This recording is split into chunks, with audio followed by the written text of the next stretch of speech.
Eu sempre abro a minha palestra com a palavra de alguém importante na área de língua portuguesa, na área da advocacia, e a pessoa que eu escolhi para abrir hoje é importante nas duas áreas.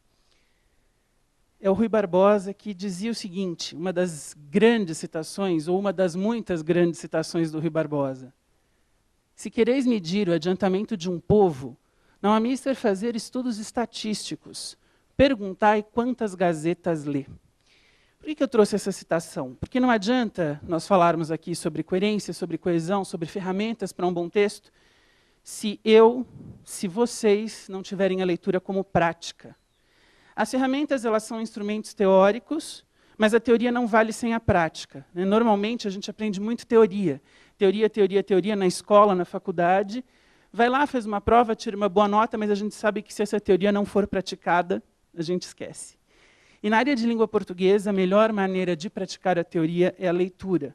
Muito mais do que decorar nomes, conjugações de verbos, recursos, tê-los como ferramenta, mas mantenham-se sempre, advogados, estudantes, lendo não só os textos da área, mas lendo textos cotidianos, textos que nos abastecem de informações, de vocabulário, enfim, que nos tornam pessoas mais sábias, pelo menos em relação ao mundo que está à nossa volta. Como consideração inicial, eu trouxe uma pequena frase, e eu explico, claro, uma frase da professora Ingeborg Koch, da Unicamp, que é uma autoridade na linguística brasileira dentro desse estudo do texto. E ela diz o seguinte, um texto não é apenas uma soma ou sequência de frases isoladas. Como assim? Toda frase, toda sentença tem o seu sentido, né, dentro dela mesma. Então, se eu digo boa tarde, como estão vocês, ou se eu profiro qualquer outra frase, ela tem um sentido. O fato de eu ter um conjunto de frases só não significa que eu tenha um texto. Um texto significa uma unidade. Essa unidade ela se dá em dois campos. Ela se dá no campo das ideias. As ideias precisam se conectar, há de haver um contínuo entre essas ideias, que é a coerência. E há de haver a ligação entre as palavras, quer dizer, saber manejar um vocabulário, uma pontuação, referências, que é a coesão. E são esses dois assuntos dos quais nós vamos tratar hoje. Como trabalhar com a unidade de ideias e como trabalhar com a unidade de palavras dentro de um texto. A primeira observação que eu quero fazer é a seguinte, quando a gente fala em bom texto ou em texto de qualidade, qual é a primeira coisa que você pensa? Gramática, né? Então, um bom texto não pode ter um erro de português. Todo mundo concorda? Quem concorda que um bom texto não pode ter nenhum erro? Também. Quer dizer que um bom texto também pode ter erro. O que é um bom texto, né? Um bom texto é aquele fundamentalmente que você entende, que o receptor entende. Não faz sentido a gente falar em texto e a gente não falar. Eu vou aqui roubar uma ideia que não... Roubar não, vou me apropriar, porque eu cito, do Antônio Cândido, que é um pesquisador de literatura da USP. Ele fala que, para a literatura existir, tem que haver autor, obra e público. Mudando um pouco isso, e não falando só de literatura, mas eu tenho que ter a mensagem, a obra, o texto, e o emissor e o receptor. Se uma dessas partes falha, eu não tenho comunicação, eu não tenho mensagem, eu não tenho eficiência. E essa eficiência comunicativa pode sim se dar por meio do erro. Eu vou mostrar isso com alguns exemplos aqui para vocês. Então, a primeira coisa que a gente tem que tirar da cabeça é texto bom é texto sem erro. Até porque, no limite, nenhum de nós vai produzir um texto 100% excelente. Por isso que os nossos textos são revisados, a gente passa para alguém ler, a gente relê diversas vezes. Tá? Então, vamos já, digamos, ter esse pequeno alívio. Um texto coerente, um texto coeso, claro, na medida do possível, deve seguir os preceitos gramaticais, mas não são só eles que garantem que um texto seja eficiente do ponto de vista comunicativo. E a coesão e a coerência são fatores importantes para a comunicação, não só para a correção gramatical.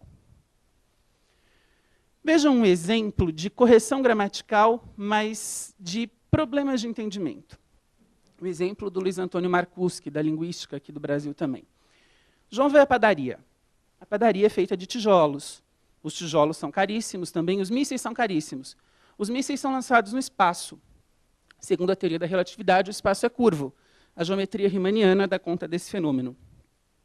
Tem algum erro de pontuação? Não. Tem algum erro de ortografia, de verbos, de conjugação? Não, está tudo perfeito, não está? Mas esse é um texto eficiente? Não. Por quê? Uma coisa não tem nada a ver com a outra. Ou seja, ele pega uma palavra-chave, padaria, vai para a sentença seguinte. Aí a padaria é feita de tijolos, tijolos para a próxima frase. Há uma espécie de ligação entre as palavras, mas não entre as ideias. Ou seja, esse texto não tem coerência, não há uma continuidade, não há sequência, certo? Portanto, não é um texto eficiente. Aliás, por que eu pergunto? Podemos chamá-lo de texto? A definição de texto é tudo aquilo que transmite uma mensagem. Então, tem uma outra coisa que é importante acrescentar aqui.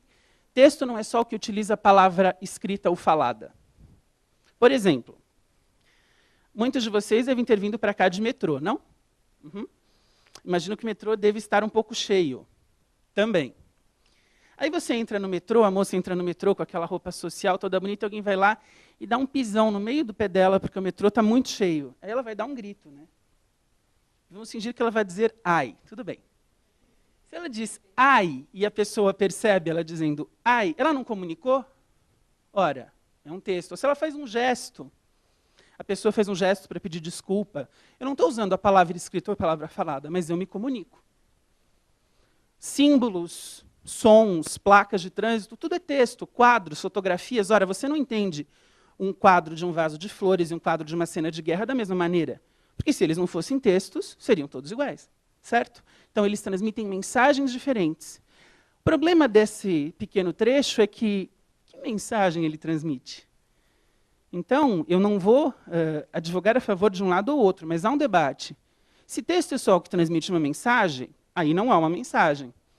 Isso não é um texto, isso é um amontoado de frases. Eu sou professor de redação, como o doutor Zaki me apresentou, costumo brigar um pouco com os meus alunos nesse sentido. Tá, mas o que você quis dizer? Não, mas isso é o texto. Não, não é um texto. Você juntou frases, mas elas não se ligam, tá certo? Então, esse primeiro exemplo é para mostrar que perfeita gramática. Se não houver ligação entre as frases, não há ligação entre as ideias, não há coerência. Próximo exemplo.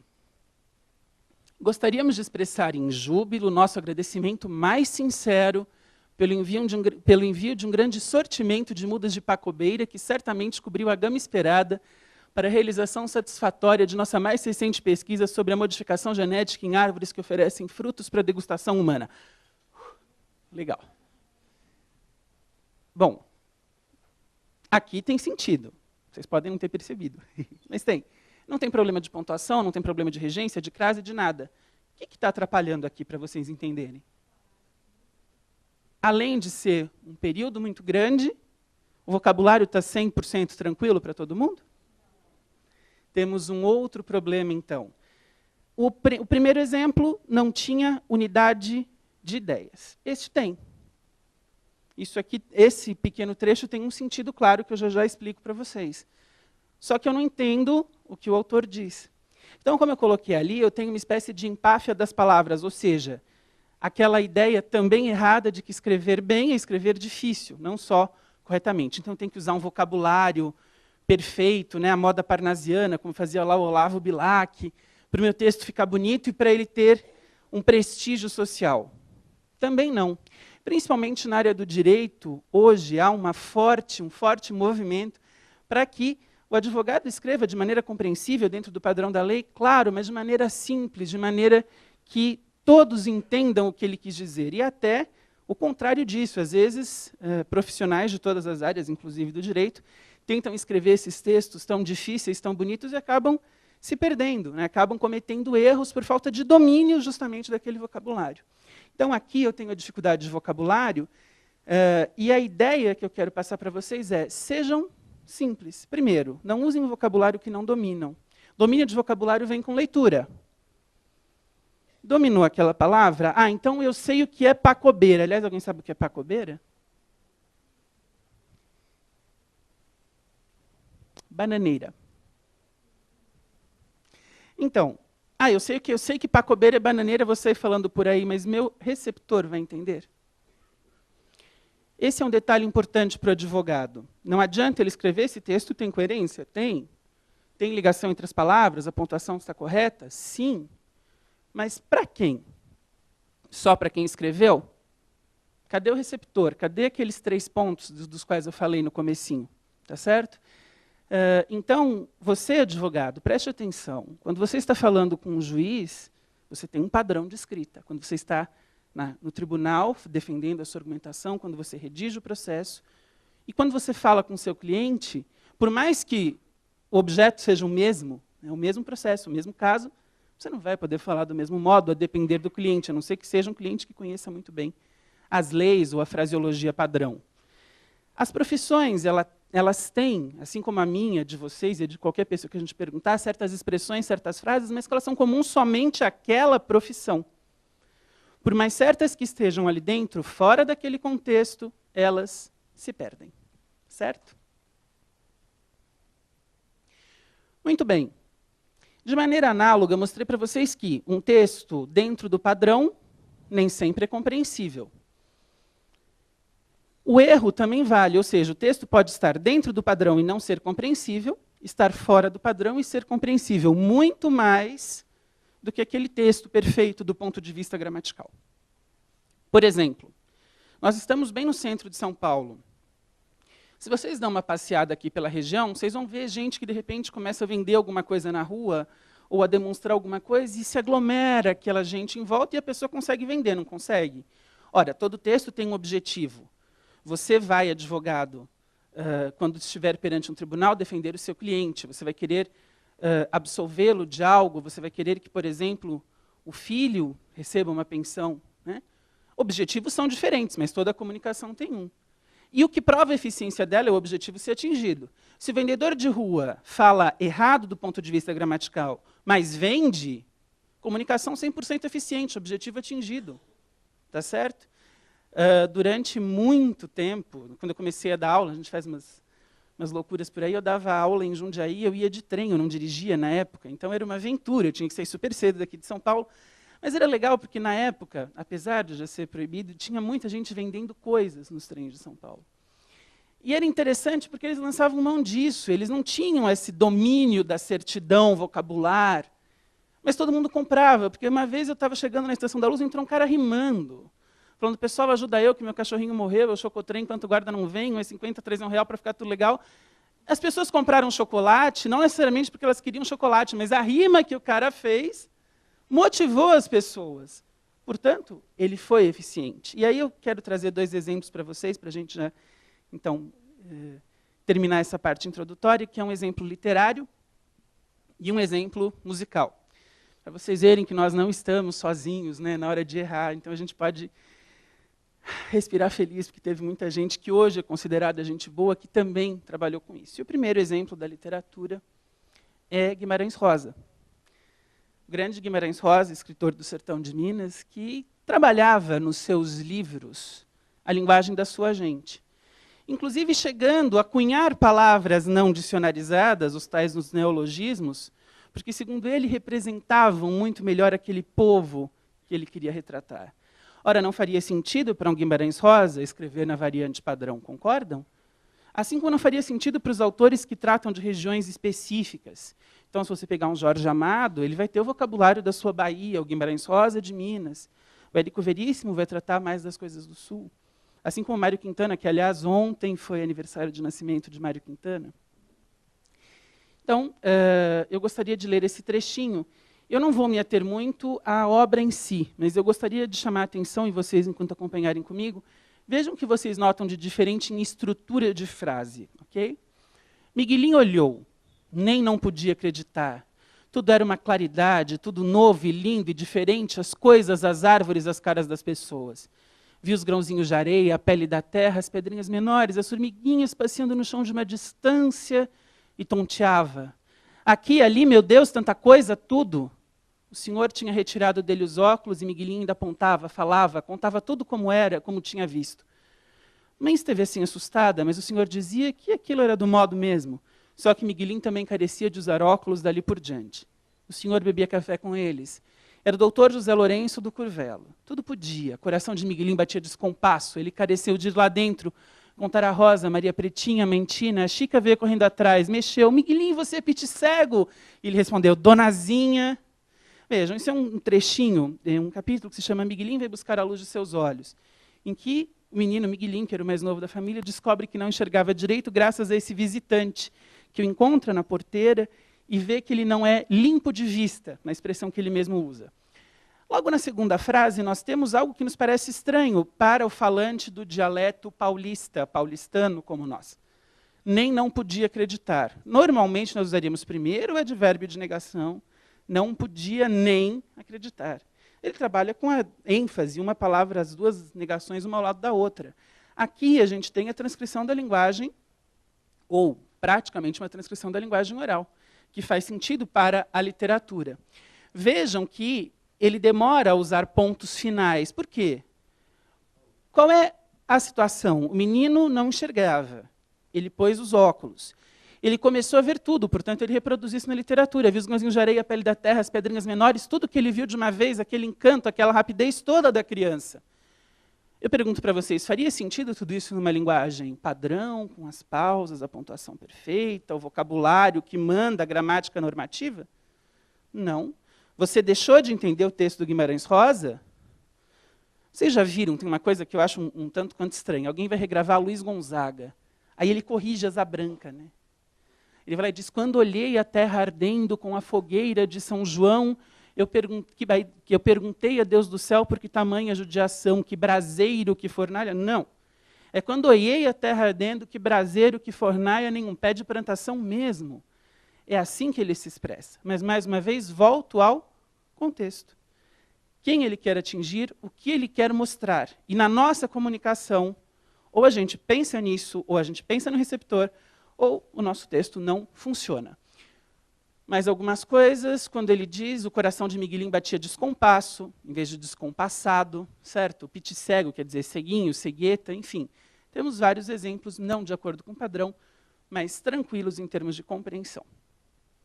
Para encerrar essa parte introdutória, eu gostaria de passar uma música para vocês, uma moda de viola, chamada Peito Sadio, composição do Raul Torres. Tem um parceiro, vocês vão ver, eu não me lembro, interpretada pelas Irmãs Galvão, que é uma história completa. Porque a gente vai ver que um texto coerente e coeso, ele não foge daquele princípio começo, meio, fim. E nós vamos ver que o texto, a moda de viola, como aliás é bem particular das modas de viola, é um texto completo. Tá certo? Ele conta uma história do começo ao fim e faz sentido a união entre essa história. Então eu convido vocês a ouvirem Peito Sadio.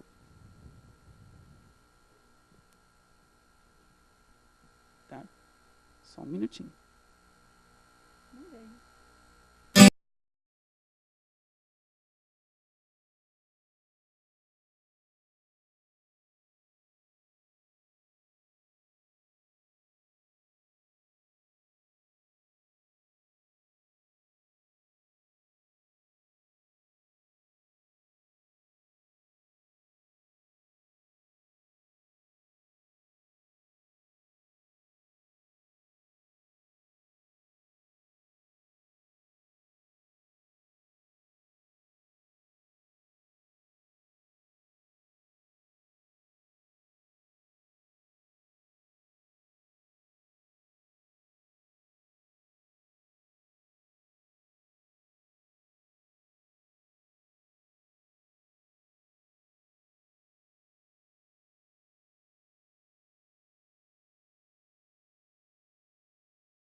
Vocês podem ver, alguém conhecia essa música, conhecia essa moda, bela moda de viola, né?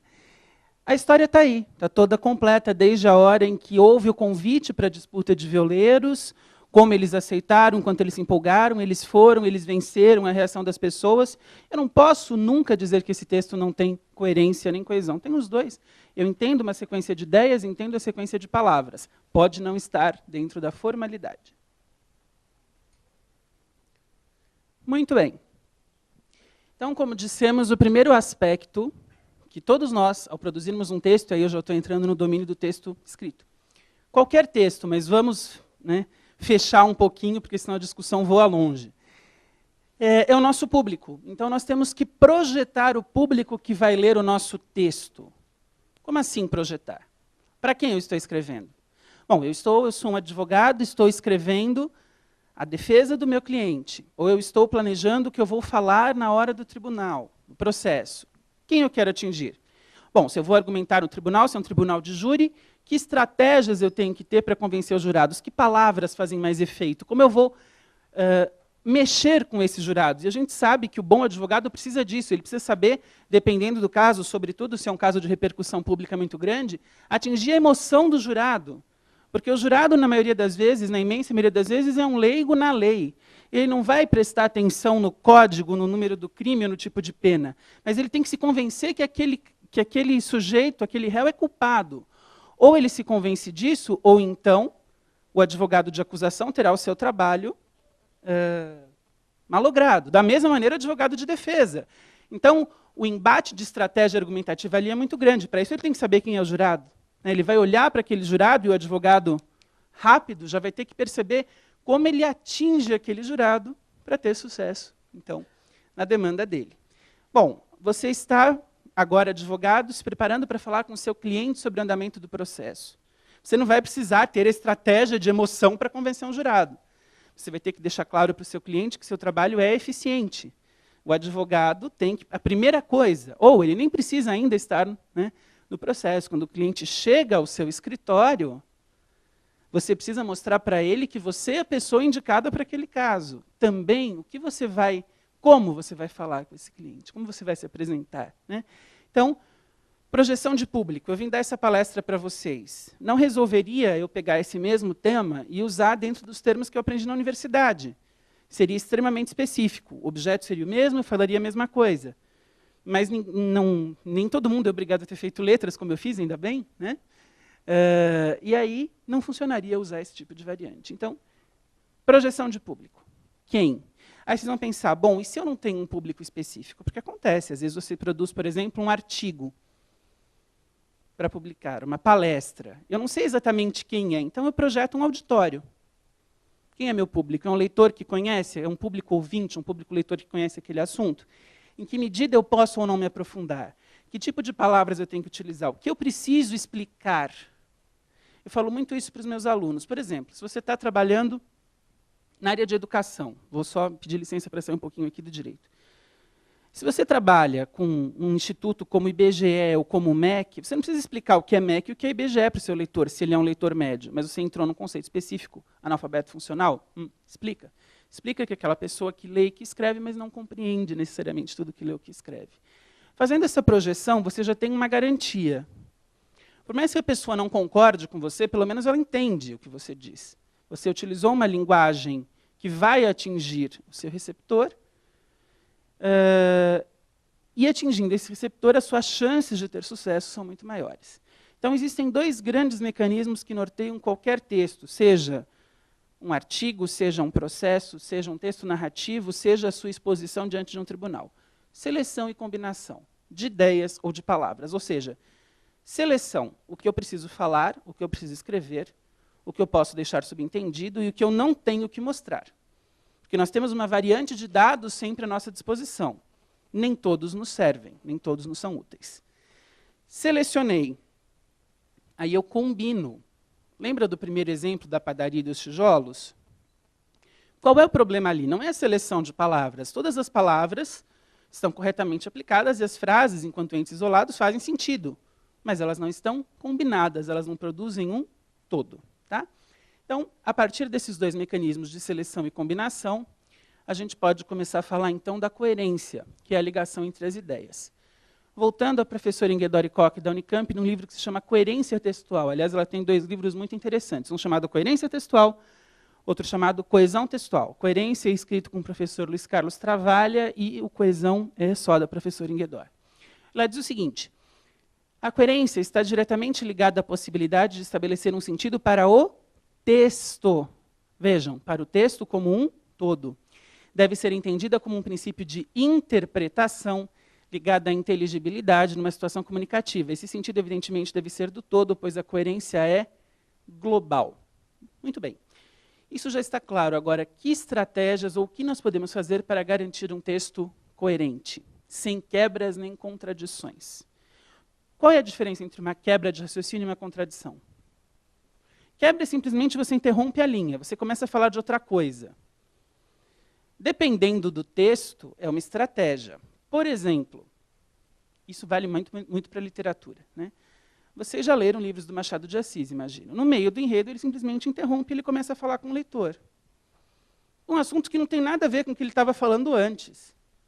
No Memórias Póstumas de Brás Cubas, ele pega um capítulo para xingar o leitor, para dizer que o leitor é o maior defeito do livro. Porque Machado ainda vai nos ofende, a gente lê o cara, porque ele era muito bom, né? Mas ele volta, ele consegue estabelecer essa unidade do todo. Num texto curto, ou num texto em que você não tem essa liberdade que te dá a literatura, obviamente uma quebra de raciocínio prejudica todo o conjunto do texto. A contradição é quando você admite uma opinião contrária, né, você coloca uma opinião ou uma ideia que não é a que você quer defender, e não faz a exata contraposição a ela. Por quê? Uma das estratégias mais úteis num texto é a contra-argumentação. O que é contra-argumentar? Eu reconheço o que quer o meu oponente, eu explico o argumento do meu oponente, para depois quebrá-lo a partir do meu raciocínio e das minhas provas. Se eu escolho um argumento de um oponente que eu não consigo quebrar, o texto fica sem direção. Ele pode ir tanto para o lado que eu defendo, quanto para o oposto. Eu vou dar um exemplo já falando da questão da maioridade penal. Ora, se eu sou a favor da redução da maioridade penal, eu posso admitir, eu posso trazer ao meu texto um argumento de quem é contrário? Posso, desde que eu mostre que o meu é mais forte, porque senão o texto se contradiz. Isso é muito importante de pensar, porque desde o início do texto você já orienta o seu leitor para o rumo que aquilo vai tomar. E essa orientação, obviamente, deverá ser seguida. Muito bem. A coerência, ela trabalha em 2 planos. No plano interno e no plano externo. O plano interno é você considerar o texto somente, ou seja, se as ideias que estão ali trabalham para defender um ponto de vista. Por exemplo, se eu quero reduzir a maioridade penal, eu seleciono ideias a favor disso. Se eu quero absolver um cliente que é acusado de um homicídio, eu seleciono ideias, dados e fatos que visam provar, né, que essa pessoa é inocente. Bom, como eu estabeleço essa coerência interna? Primeiro, pensando numa continuidade lógica. Você tem a sua introdução, o que você aponta no início do seu texto, do seu processo, do seu artigo, da sua fala, leva aos seus argumentos, e esse conjunto conduz à conclusão. Vocês vão ver que a gente primeiro pensa nas 2 pontas, depois une com os argumentos, mas é uma sequência. Pensando nessa sequência, você começa a eliminar, a partir do que você tem, a partir do que você vai analisar ou construir, o que não serve. O que até serve, mas te desvia do assunto, né, que é a digressão. A digressão é quando você começa a abrir parênteses dentro de um assunto e quando você vê o seu assunto principal já se foi. Então você está falando de um caso de violência doméstica lembra violência contra a mulher lembra estupro, estupro lembra pedofilia. Uma coisa lembra a outra? Lembra. Só que quando você chegou lá na outra ponta, a primeira já ficou para trás. Para tudo isso, a gente faz um planejamento textual, que terá em breve uma explicação própria. Eu queria saber só se ficou claro o que é a coerência interna, a ligação entre as ideias do texto. Tranquilo? Agora, importante, tão importante quanto a coerência interna é a coerência externa. A menos que eu tenha um texto sem nenhuma pretensão real, seja um texto de pura ficção, eu posso inventar dados que não existem. Mas se eu trabalho, e o advogado trabalha com isso, ele trabalha com caso, ele trabalha com fatos, ele não pode se distanciar dos fatos. Claro que ele pode escolher, como eu disse para vocês, que fatos ele vai utilizar para sustentar o ponto de vista dele e ganhar a causa, e ele deve escolher isso. Porque se ele escolher um fato errado ou um fato contrário, ele perde. Mas ele não pode fingir que determinados fatos não existem ou tentar invertê-los, inverter a lógica dos fatos. Simplesmente porque as pessoas que estão ali estão acompanhando aquilo. E se elas perceberem que algo não é verdade, tchau. Dentro disso, você estabelece uma verossimilhança, ou seja, a semelhança com a verdade. O leitor precisa acreditar no que você diz. O leitor, o ouvinte. Se vocês não estivessem acreditando no que eu estava falando aqui, esse salão já estaria vazio. O leitor precisa acreditar na condução de dados e argumentos feita pelo emissor, para que o texto como um todo faça sentido. Eu vou dar um pequeno exemplo. Depois eu trouxe alguns específicos, para vocês entenderem um exemplo bem didático. Alguns anos atrás, um exame vestibular pediu o seguinte: você tem um amigo que vive em Portugal, ele quer vir ao Brasil, quer vir estudar e transferir residência para cá, só que ele leu algumas manchetes de jornais falando sobre problemas brasileiros. E tinha 10 manchetes da Folha de São Paulo, do Estado, não me lembro, mas falta de educação, falta de saneamento, falta de emprego, falta de estrutura escolar, enfim. E aí a tarefa daquele vestibulando era produzir uma carta para esse amigo que mora em Portugal, dizendo para ele que ele não deveria desistir de vir para o Brasil, que ele deveria vir sim, que o Brasil seria um país muito interessante. O que um aluno fez? Claro que isso foi divulgado anonimamente. Nenhuma instituição divulga um nome do candidato. Ele falou para o amigo: olha, vem para o Brasil que aqui é tudo ótimo, as escolas são de primeiro mundo, tem professores muito qualificados, a saúde está em perfeita ordem. Bom, se dependesse de alguns políticos, ex-presidentes, a saúde estava de primeiro mundo, como foi dito, não é verdade? Mas, enfim, saúde de perfeita ordem, educação. Ele construiu um texto internamente coerente. Ele juntou dados a favor do que ele queria. Venha para o Brasil, que o Brasil é a oitava maravilha do mundo, é um país perfeito. Só não é o paraíso porque você não está aqui. Né? Mas e a coerência externa, cadê? Quer dizer, aí você está pressupondo que você vai enganar o seu leitor ou o seu ouvinte, tudo bem. Se você tem um ouvinte que acabou de descer de uma nave alienígena, chegou na Terra, ó, tudo passa. Né? Mas alguém minimamente informado, claro, não acredita nessa condução. Aqui um exemplo de falta de coerência interna. Bom, eu vou ler as duas partes e aí eu quero que vocês me digam por que não tem coerência interna. Imaginemos um texto tratando do assunto crimes cometidos por jovens, certo? Então, alguém vai fazer uma defesa da redução da maioridade penal, produz um texto. Uma suposta introdução e uma suposta conclusão que eu lerei para vocês. Neste ano de 2013, ganharam destaque na mídia atos de violência desmedida cometidos por menores de idade. Entre o estudante morto a queima-roupa na porta de casa e a dentista incendiada em seu consultório por ter pouco dinheiro, há leis antigas, que pressupõem uma falsa intocabilidade dos jovens, eximindo-os de punições mais severas, ainda que haja consciência em relação aos crimes que praticaram. Ele desenvolve uma argumentação e conclui o seguinte: não é necessário reduzir a maioridade penal. O erro não está nas leis, mas na aplicação delas. Se houvesse locais de recuperação que, de fato, preparassem os jovens para a convivência social harmônica, por meio do ensino de um ofício e de efetiva colocação no mercado de trabalho, não haveria tão gritante a incidência criminal. Qual é o meu problema aqui? Em que ideia se baseia a introdução? Existem leis antigas, essas leis pressupõem que o jovem é intocável, e, portanto, se eu estou criticando as leis, e se eu estou dizendo que elas pressupõem que o jovem é intocável, o que o meu leitor espera? A introdução é uma espécie de contrato que eu faço com o leitor. Se eu faço essa introdução, obviamente, eu vou falar que a lei é problemática, e que a lei precisa ser mudada. De repente, eu digo que o problema não é da lei, é da aplicação. Eu não acabei de dizer que a lei é antiga, que a lei é antiquada, que ela pressupõe uma realidade que não existe mais? Portanto, essa conclusão contradiz o que está afirmado na introdução. E essas são as partes chaves, quer dizer, os argumentos, eles traçam essa continuidade que é entre uma e outra. Nem os argumentos podem contradizer a introdução e, obviamente, nem a conclusão. Quer dizer, eu fiz um texto todo, estruturando uma linha de pensamento, chego na conclusão e mudo, o leitor fica um pouco perdido e, obviamente, o meu texto perde toda a credibilidade.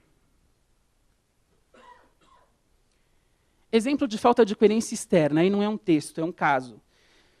E eu trouxe um caso que todos, advogados ou não, acompanhamos, que foi o caso do casal Nardoni, né, da Isabela Nardoni, da menina que foi atirada pela janela. O que o advogado de defesa quis como primeiro argumento? Dizer que havia uma outra pessoa no apartamento, certo? Vocês lembram disso?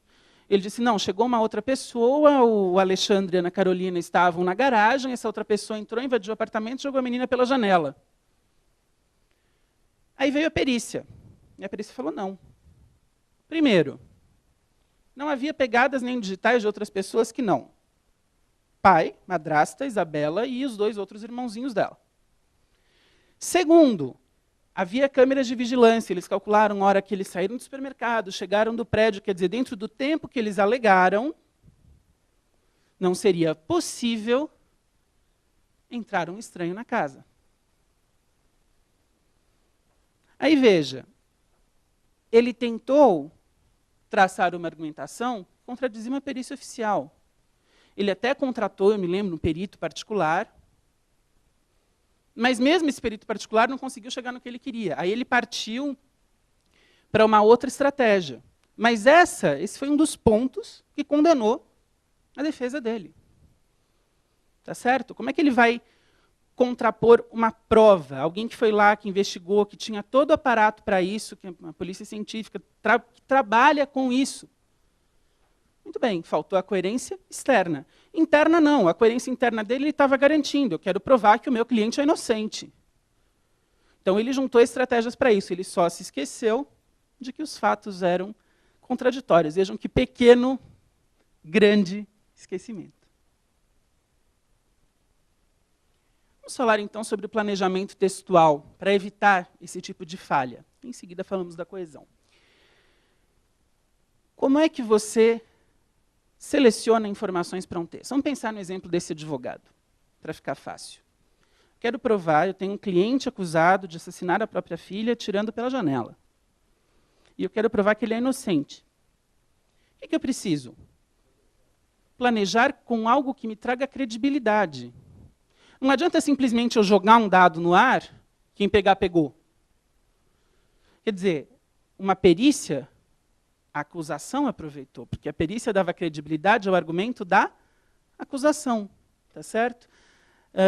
Ou então, se eu trabalho com um caso de crime ambiental, um dado da destruição, uma medida, uma instituição reconhecida que fale sobre aquele tipo de crime, é um argumento forte para o meu processo, para eu mostrar que aquele crime que é um crime traz um dano muito significativo. Quando teve, alguns anos atrás, o vazamento foi em Campos, né, um vazamento bem grande de petróleo, a empresa tentou minimizar o dano, mas esse dano, além de ser visto por qualquer um, ele foi provado por estatísticas, por dados, desde medições da água, enfim, tudo ali provou que havia sim, que foi um vazamento criminoso, que a empresa já sabia, e ela foi condenada. Negociou, tentou escapar, mas foi. Quer dizer, instituições ou pessoas que ofereçam credibilidade ao meu ponto de vista. E quem são essas pessoas e instituições que eu estou chamando aqui de argumento de autoridade? São pessoas socialmente reconhecidas, isso é fundamental. Não adianta, por exemplo, eu trabalhar com um argumento, por melhor que ele seja, eu estou falando de um crime ambiental, e aí eu tenho um amigo que estuda isso e ele me deu uma ideia ótima. Tá, a sociedade conhece o seu amigo? Se o ministro do Meio Ambiente conhece o seu amigo, se apropria do pensamento dele, vai lá e fala, quem é que vale mais? Claro que é o ministro. Ele é alguém prestigiado, ele é uma autoridade. Então, pessoas, instituições, né? Pegar, de repente, um dado do IBAMA para falar de destruição da fauna marinha, puxa vida, eles têm um projeto há tanto tempo. Né? Trabalhar com educação, com pesquisadores, pegar um dado de uma pesquisa recentíssima feita pela USP, pela Unicamp, por uma universidade de renome, funciona, são dados de autoridade. Tá certo? Então, a primeira coisa, as informações que vão sustentar o meu ponto de vista têm que ter credibilidade. O leitor tem que acreditar que aquela fonte é confiável. Ora, o advogado falou que não tinha tempo de uma outra pessoa entrar. Quem sustentava isso? Se uma perícia sustentou, ele falou que tinha tempo, se uma perícia sustentou que não tinha tempo, a autoridade quebra o argumento dele. Nas primeiras linhas, na sua introdução, é importante você apresentar o que você vai debater, como você vai conduzir, né, apresentar a causa que você vai defender. E, em seguida, você falar, bom, eu fiz a introdução, eu faço os argumentos, né? Não. Quais são as duas primeiras coisas que você pensa em um texto? As pontas. De onde eu parti, onde eu quero chegar. É quase como você fazer uma viagem. Eu quero ir daqui ao Rio de Janeiro. Bom, eu sei de onde eu parti. Aí eu vou planejar o caminho que eu vou fazer, se eu vou parar, se eu não vou parar, quanto tempo eu quero gastar, se eu vou de carro, de avião, de ônibus, enfim. Por que isso? É muito comum, né, ouvirmos que não. Primeiro você faz a introdução, depois todos os argumentos e, por último, a conclusão. Você faz, por último, a conclusão enquanto forma. Você estrutura, mas a ideia você já precisa ter. Porque senão seus argumentos vão te levar para onde mesmo? Se eu não sei onde eu quero chegar, como é que eu vou argumentar para chegar a? Se eu não sei, por exemplo, obviamente, nenhum advogado vai defender um cliente se ele não tem certeza do objetivo. Provar que ele é inocente, ou provar que o filho, aquela criança, merece receber uma pensão, enfim. Isso acontece com qualquer texto. Ideia da introdução, eu não estou falando ainda da escrita, estou falando do planejamento das ideias. O que eu vou apresentar, onde eu quero chegar. E depois eu penso nas ideias em sequência. Um bom texto ele se assemelha muito a um funil. Você apresenta a discussão, você apresenta o fato, você apresenta a causa de maneira ampla, e aí você vai pormenorizando. Uma das maneiras mais úteis, no caso de vocês advogados, a depender, por exemplo, sequência cronológica, que foi onde falhou o advogado dos Nardoni. Uma sequência cronológica pouco verossímil. Muito bem, estabelecidas introdução e conclusão, ideias, você tem um ponto de vista, você sabe onde você quer chegar, aí você passa aos argumentos. Portanto, eu tenho aqui a ousadia de inverter o pensamento do Maquiavel. Ele dizia que os fins justificam os meios, né? Num texto, não, é o contrário. São os meios que vão justificar os fins. Eu sei, vamos lá? De onde eu parti. Sei onde eu quero chegar. Agora, se eu quero ir para o Rio de Janeiro via Porto Alegre, eu não posso? É um pequeno desvio, mas não chega no Rio de Janeiro? Então, mas por que eu vou para o Porto Alegre? Por que eu não faço um caminho reto? Tá, eu chego, mas só isso basta? Eu tenho início, tenho fim. Por que o que vai, então, convencer o leitor é porque aquilo que está justificando o percurso faz sentido, porque é uma argumentação na qual ele deve acreditar. E aí você pega dados. Nenhum argumento vem senão de um dado. Aí você tem, por exemplo, uma estatística ou uma perícia. Ah, é porque eu tenho dado, então que eu vou falar, opa, amém? Todo dado é certo? Todo dado é um fato, ele existe.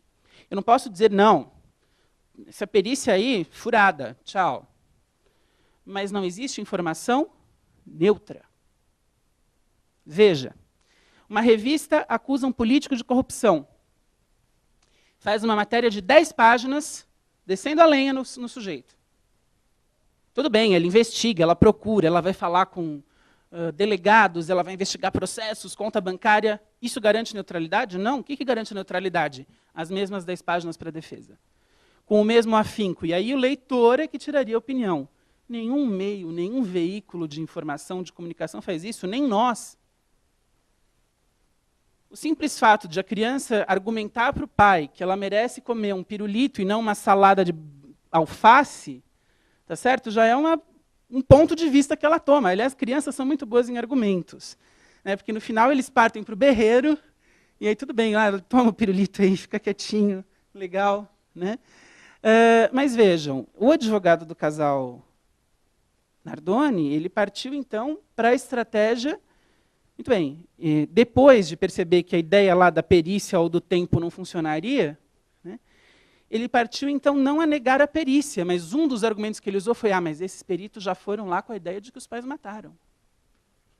Quer dizer, ele não contradisse a perícia em si, mas ele contradisse o modo, ele contradisse a investigação. Ele falou, não, mas isso é um crime de comoção, precisa fazer uma nova perícia, porque desse jeito não dá. Todo mundo está muito penalizado, eu também estou, mas não é por isso que nós temos que jogar pedra e acusar os meus clientes. Tá certo? Ora, o governo federal divulga a todo momento que a educação no Brasil tem melhorado, que eles têm investido, que o número de analfabetos tem caído. Não é isso? O número de analfabetos caiu, segundo o MEC? Caiu. Tá, caiu. Que é analfabeto? Quem é analfabeto para o MEC? É só aquele cara que não leu, não escreve nada.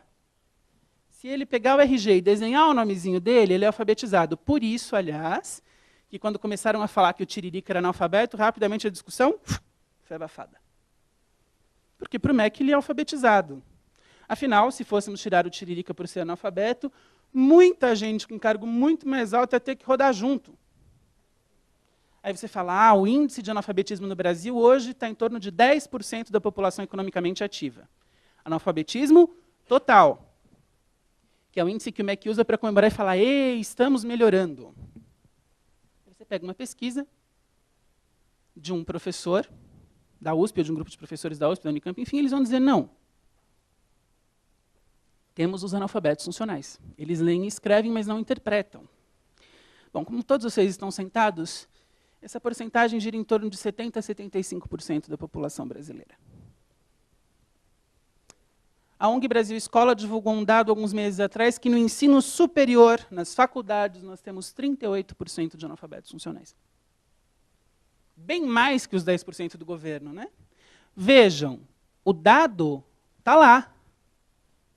Eu não posso dizer que o dado do MEC é falso, não posso dizer que o dado dos pesquisadores é falso, mas eu posso questionar o critério.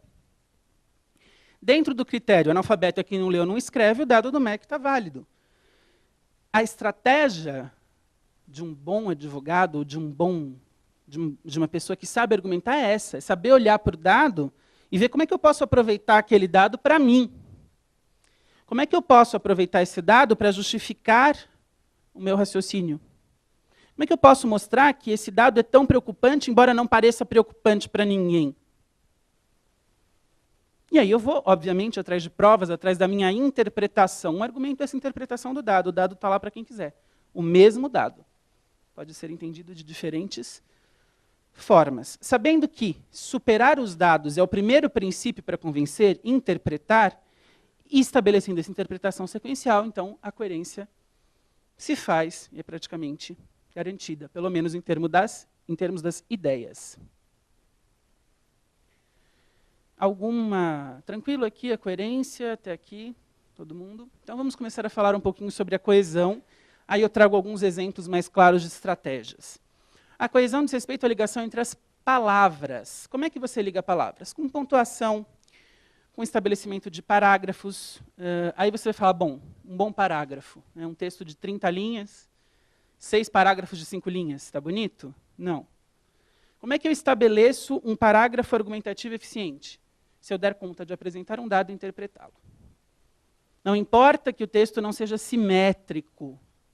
Não precisa. Eu posso ter alguns parágrafos mais curtos, outros maiores, dados que querem mais interpretação, outros são mais tranquilos no entendimento. Trabalhar a pontuação, eu não vou me ater à pontuação, porque isso mereceria uma palestra separada. Tá? Mas saber quando utilizar a pontuação, por enquanto, vamos guardar um critério muito simples. A escrita surgiu porque a fala existia antes, não é isso? Então, se você faz uma pausa na fala, provavelmente ali pode haver uma pausa. Isso é bem interessante quando você vai falar para aquele aluno que coloca vírgula entre sujeito e predicado. Né? Ele fala, o menino de calças azuis, vírgula, chegou. Você fala para o aluno, escuta, quando você está conversando com alguém, você fala, olha, meu tio que veio do Pará, chegou? Você não fala uma coisa só? Então, né, meu tio, vírgula, que veio do Pará, ok, chegou. Mas não meu tio, vírgula, chegou. Não tem pausa, não tem essa marca na oralidade para você reproduzir na escrita. Claro que existem detalhes muito mais específicos, mas, como eu disse, pontuação é para uma outra palestra, só pontuação. Um texto com ideias corretas, porém confusas, apresenta coerência boa e coesão ruim. Bom, e aí, tanto faz como tanto fez, não vão entender da mesma maneira. Não adianta eu saber quais são as ideias, pensar numa sequência, não saber passar isso para o papel em termos de palavras. Como eu disse, selecionar e combinar ideias e palavras. Então, eu vou trazer para vocês algumas estratégias que evitam que o texto se torne cansativo, repetitivo, né? Aquele texto que tem sempre a mesma palavra, né? Aquela palavra coringa. É bem interessante, porque às vezes quando a gente não sabe, por exemplo, portanto, é uma palavra legal, a ideia de conclusão. Aí você vai ver o seu texto, em 10 parágrafos tem 20 portantos. Puxa vida, existem outras palavras, outras estratégias para concluir um texto que não o portanto. Então, nós vamos ver alguns mecanismos que tornam o texto mais fluido, um texto contínuo em termos de palavras, sem repetitividade, sem confusão. Primeiro, uso de pronomes átonos. Já vamos começar arrepiando para aterrorizar vocês. Nos tempos da escola, a professora chegava e falou, a gente falar de próclise, mesóclise e ênclise. Primeiro que o nome já é assustador, né? Aí muitos de vocês já vão se esconder embaixo da cadeira. Bom, então tchau, foi um prazer. Mas existem também muitas regras, algumas bem simples, e um resuminho. Primeiro, vamos lembrar o que são pronomes átonos. São aqueles pronomes que acompanham os verbos. Por exemplo, você não fez as tarefas, você não as fez. Tá certo?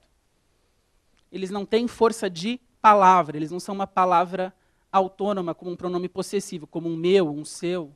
Tá certo? Por isso, átonos, sem força de palavra, ficam juntinho do verbo. De 3 maneiras. Antes, nós temos a próclise. No meio, que é o terror, é a mesóclise, né? Dir-se-ia que a afirmação era falsa. Ai, meu Deus do céu, onde é que eu ponho o hífen mesmo? E a ênclise, que é o pronome depois do verbo. Também merece um estudo mais aprofundado. Eu deixo aqui algumas dicas básicas. Primeiro, verbos no particípio. É a terminação para os verbos regulares. Por exemplo, comer, comido, beber, bebido. Tem os irregulares, fazer, feito. Tá certo? Morrer, morto.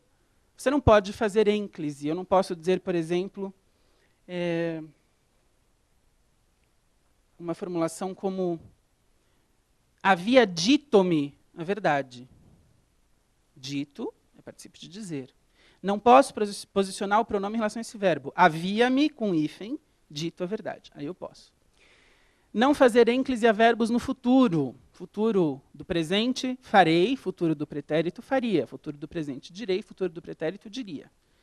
Ou,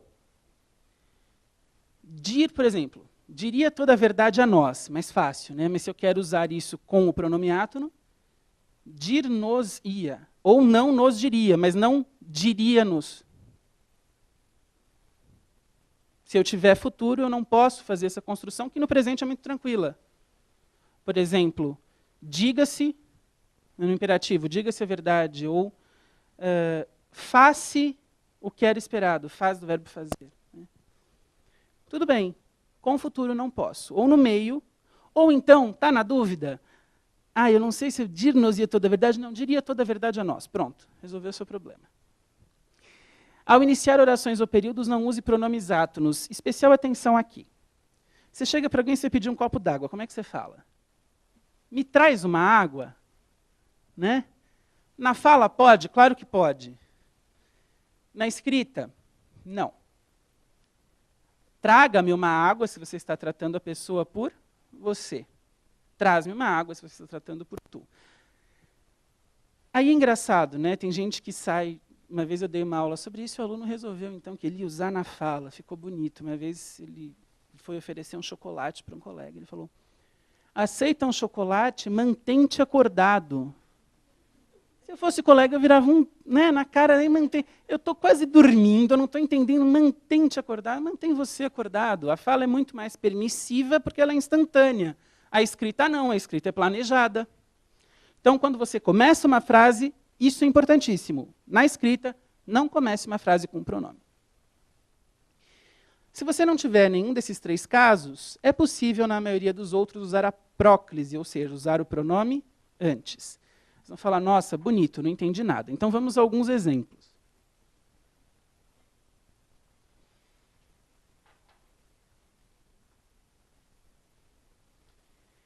Muito bem, veja lá. Antes de protocolar o pedido a ser entregue ao juiz, aí o verbo protocolar. Uma vez eu ouvi que o certo é protocolizar. Bom, protocolar é o mais comum, alguns gramáticos aceitam a forma protocolizar. Eu procurei em 3, 4, 5 sites, livros. Está certo usar protocolar. Antes de protocolar o pedido a ser entregue ao juiz, o advogado leu-o atentamente. Leu quem? Leu o pedido. Eu preciso dizer, antes de protocolar o pedido, o advogado leu o pedido? Não. Veja, o pronome átono evita ali uma repetição. Aqui, o advogado leu ou o advogado o leu. A testemunha de acusação se atrapalhou ao lembrar-se dos fatos. Veja, aqui eu tenho uma preposição, né? Um a, preposição com o artigo. A gramática tradicional diz que quando você tem preposição seguida de infinitivo, lembrar, comer, dançar, dormir, você precisa usar a ênclise. Contradizendo-se em diversas ocasiões. Eu não tenho uma pausa depois de fatos? Se eu tenho uma pausa, eu estou começando uma nova oração, uma nova frase. Se eu começo uma nova frase, eu não posso começar com pronome. Se você não vier, pausa. Faça-se representar, verbo no infinitivo aqui, no imperativo, é uma locução verbal de imperativo, mas infinitivo. Se eu tenho uma locução verbal, ou seja, dois verbos entendidos como apenas uma ação, neste caso, eu tenho duas possibilidades. Ou posicionar, por conta da pausa aqui, o pronome em ênclise, ou seja, depois do primeiro verbo, ou depois do segundo. Eu posso dizer tanto faça-se representar ou faça representar-se, por meio de uma procuração. Aqui, tinha-nos falado toda a verdade. Olha o particípio de falar, falado. Eu não posso dizer tinha falado-nos toda a verdade. Não existe o posicionamento aqui. Tinha-nos falado, posicionamento no primeiro verbo, a início de período. Ainda que o relato se assemelhasse a uma história improvável. Ainda que o relato se assemelhasse, por quê? Este ainda que traz uma ideia de concessão. O que é a ideia de concessão? Ainda que o acidente tenha sido grave, todos sobreviveram. Ou seja, normalmente num acidente grave, muitas pessoas morrem. Se elas sobreviveram, é porque era algo, digamos assim, não esperado. Não muda o meu fato, o acidente continua sendo grave, mas dentro daquele fato algo inesperado ocorreu. A concessão é uma estrutura de subordinação. Uma oração está atrelada a outra. Certo? Essa concessão está atrelada aqui.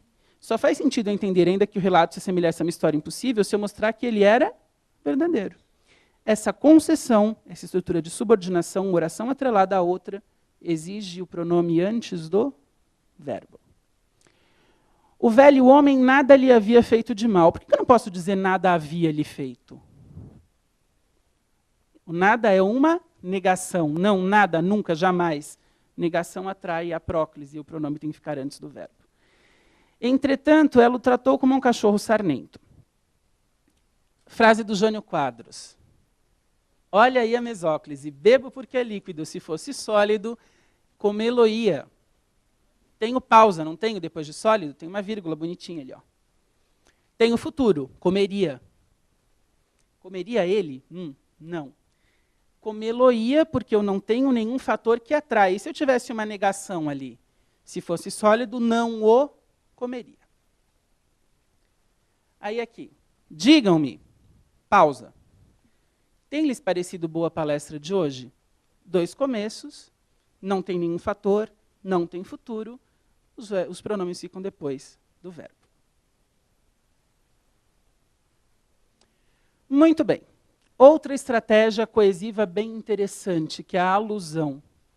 É o uso de advérbios ou pronomes demonstrativos. Pronomes demonstrativos, tranquilo para todo mundo que é?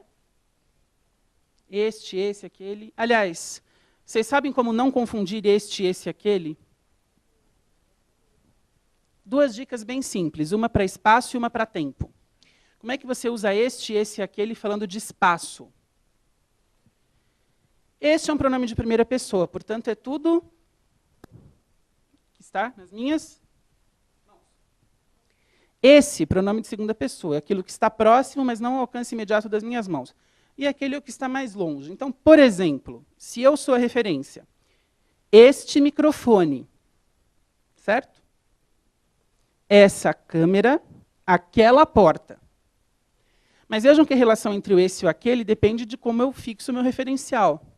Se o meu referencial, por exemplo, for o cartaz, então eu tenho este microfone, esse cartaz, aquela câmera. Tranquilo? Em relação a tempo, este é o presente. Neste dia estamos falando sobre coerência e coesão. Esse, passado ou futuro próximos. nesse sábado viajaremos. Não é hoje, mas é o próximo sábado.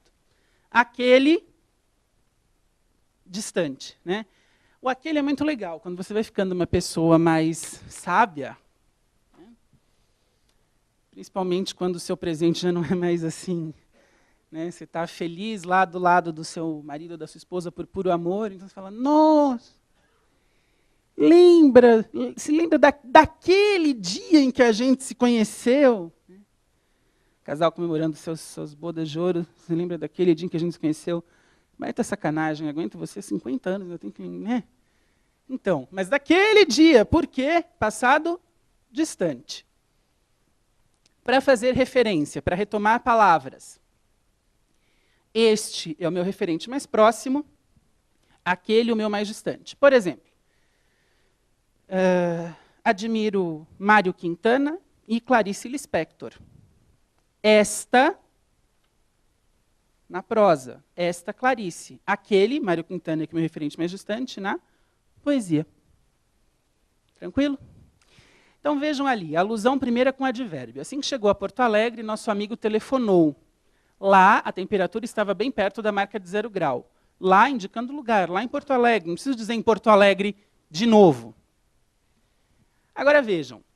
Epaminondas falou com Emengarda sobre seus exames. Por que isso é complicado? Eu estou aqui retomando pelo possessivo. Por que o possessivo não funciona?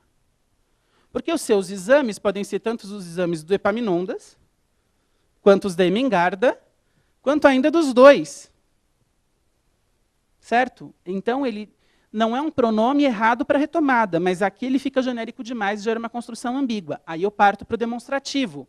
Epaminondas falou com Emengarda sobre os exames dele, para deixar claro, se eu quiser, que são os exames do Epaminondas, dela, são os exames da Emengarda, ou deles, se forem os exames de ambos. E aí Emengarda mandou uma foto para vocês. E Emengarda está brava comigo. Cadê a minha Emengarda?